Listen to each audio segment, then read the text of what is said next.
Well, there's still evidence of that horrific landslide that led to all those deaths back in 1963, and we remember all those souls lost in that terrible tragedy then in this stage as Navardauskas races on.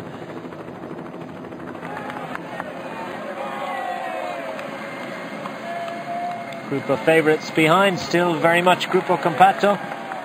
And now inside the final kilometre for Navardauskas. And the gradient has become just that little bit shallower, but still he's on a very, very small gear indeed, and tempting to rev.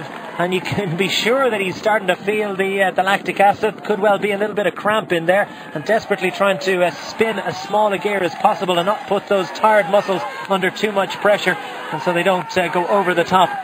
And he has to, he locks up and stops altogether, as a little bit of ambition being shown from the main bunch.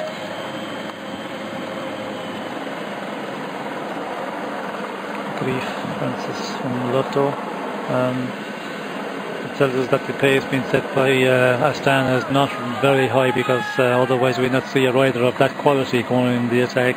Well, he's the best placed of the Lotto Belisol riders for what it's worth. He is, though, fully 11 minutes and 43 seconds down in 23rd position. That's Francis de Grief of Lotto Belisol.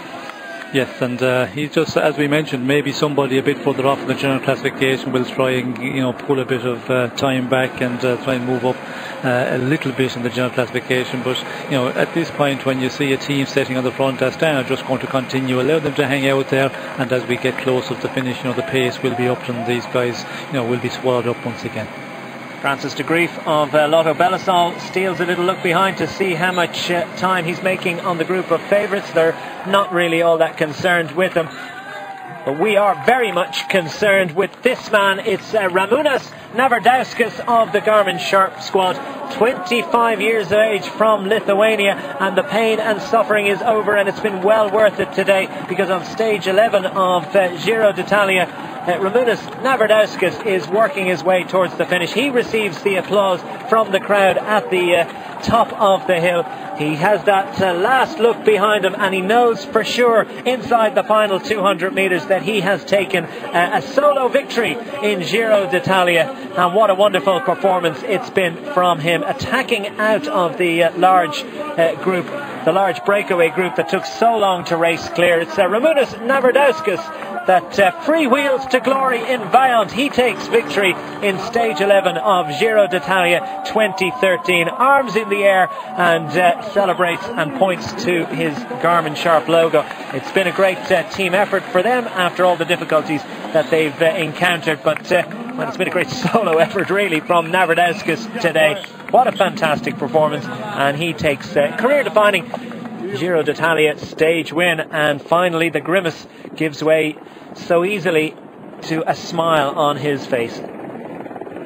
Navardauskas takes victory. Who's going to get second? Well, that's big grimaces still for Danielos, and it'll be a mixture of delight, satisfaction and disappointment for the man from Italy, because he raced so well and with such facility with Navardauskas to break clear of that breakaway group, and he's going to hang on to take a fine second place. Not the victory that he would have liked. Looks under his left armpit and right armpit just to make sure that he's in a position to freewheel through, and he accepts the plaudits of the crowd. It's a flamboyant finish for the second place man, but a successful one indeed. Good performance from Danielos, and another good result. Navardauskas from Os, they're the first two over the line.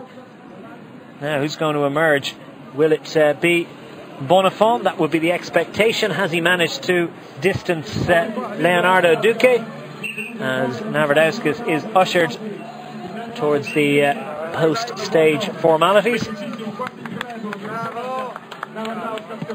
Has the opportunity to step on the podium for the second year in succession, and it's Perazzi who's managed to get ahead of them all. Perazzi, who's going to take some very, very useful mountains classification points. Danilo De Luca is hunting him down inside the final 600 metres, but Perazzi, well, as he looks there, he's not going to have seen De Luca. No doubt he'd be made aware, and some more of the breakaway group are racing for the minor positions, but it's a good result for Stefano Perazzi, some very, very useful mountains points indeed, and another great result in Giro d'Italia. He's having a great race so far. He's been in the thick of the action throughout the first half of the race. So too has Danilo De Luca, but he's not coming up with the stage win.